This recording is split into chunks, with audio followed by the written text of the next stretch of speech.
তৃতীয় শ্রেণীর শিক্ষার্থীরা, আজকে তোমাদের গণিত বইয়ের 11 পৃষ্ঠার ছোট বড় নির্ণয় করাটা আমরা শিখবো যে কীভাবে ছোট বড় তুলনা করতে হয়। তার আগে একটা জিনিস শিখে নাও তোমরা, এটা হচ্ছে বড় চিহ্ন, এই চিহ্নটার নাম কি? বড়। আর এটা হচ্ছে ছোট চিহ্ন।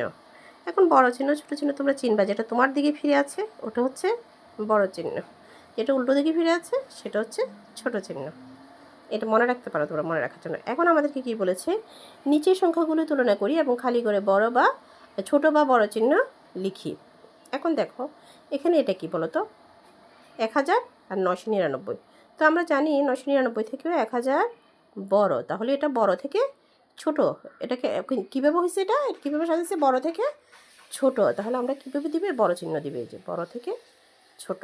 আচ্ছা, তারপরে 2 নাম্বারটা দেখো, এদিকে হচ্ছে 2199, এদিকে হচ্ছে 2200।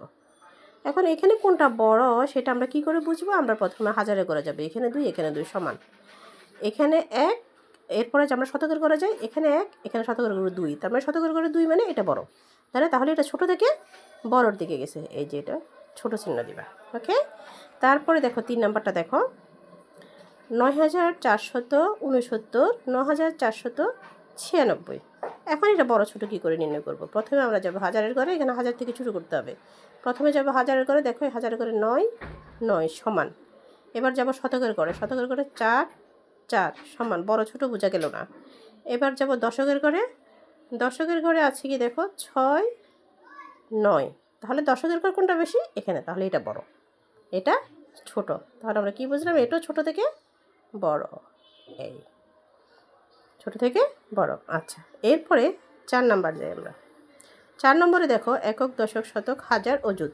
তাহলে 13,777, 13,666, 13,777। তাহলে দেখি এখানে প্রথমে আমরা অযুতের ঘরে যাই, 1 অযুতের ঘরে 1 সমান, বড় ছোট বোঝা গেল না।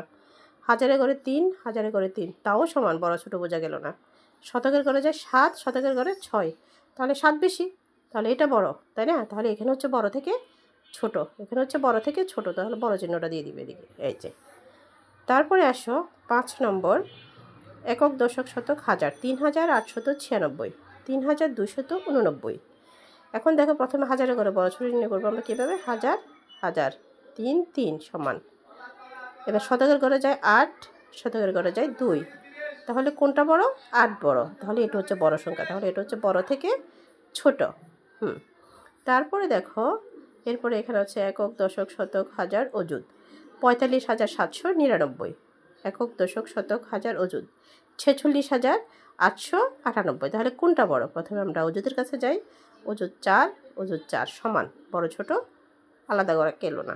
এরপরে দেখি হাজার, হাজার 5, হাজার 6, তাহলে 6টা বড়, তাহলে 6,000 বেশি, তাহলে এটা হচ্ছে ছোট থেকে বড়। তাহলে কীভাবে দিবে আমরা? এই যে ছোটো চিহ্নটা। তারপরে আসো 7 নম্বর, একক, দশক, শতক, হাজার, অযুত। 79,980, এটা একক, দশক, শতক, হাজার, অযুত। 69,988। যথারীতি আমরা প্রথম অযুতের ঘরে যাই, অযুত 7, অযুত 6, তাহলে এখানে 7 বড়, তাহলে তো এটা বড়, সহজেই বোঝা যায়, বড় থেকে ছোট, বড় চিহ্নটা দিয়ে দেবে। আচ্ছা, তারপরে দেখো একক, দশক, শতক, হাজার, অযুত। 99,999, তাহলে এখানে দেখো একক, দশক, শতক, হাজার, অযুত, লক্ষ। তাহলে আজকে আমরা আরেকটা জিনিস শিখে ফেললাম, অযুতের পরের ঘরটা হচ্ছে কিসের ঘর? লক্ষের ঘর। তাহলে এখানে হচ্ছে 1 লক্ষ, এখানে হচ্ছে 99,000। এটা একদম সহজ হিসাব। মানে 100,000 একক, দশক, শতক, এই যে 100,000 আর 99,000, তাহলে 100,000টা বেশি, মানে 99,000 থেকে তো লাখটা বেশি, তাই না? তাহলে এটা ছোট থেকে বড়র দিকে গেছে, আমরা ছোট চিহ্নটা দেব। আশা করি তোমরা বুঝতে পেরেছ। না বুঝলে ভিডিওটা বারবার দেখবা, সহজ হয়ে যাবে। ধন্যবাদ।